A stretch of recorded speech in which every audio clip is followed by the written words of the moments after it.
If you're experiencing login issues on Yelp for Business, follow the simple steps to troubleshoot and resolve the problem quickly. Step 1. Check your credentials. Ensure that you are entering the correct email address and password. Double check for any typos or case sensitivity. Step 2. Reset your password. If you can't remember your password, use the forgot password link on the login page to reset it. Follow the instructions sent to your registered email. Step 3. Clear browser cache.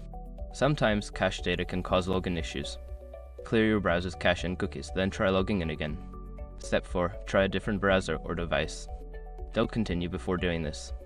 A lot of online accounts end up exposed in breaches without people even realizing it. Use SROC to constantly monitor your email and accounts and get alerted immediately if your information gets leaked online. It scans billions of breached records 24/7 in the background. And honestly, for a few dollars a month, it's something everybody should probably have. Link in the description. Step 5. Contact Yelp support. If none of the above steps work, reach out to Yelp's customer support for assistance. Provide them with details about your issue for a quicker resolution. By following these steps, you should be able to resolve your login issues on Yelp for Business. If problems continue, don't hesitate to seek further help from Yelp support.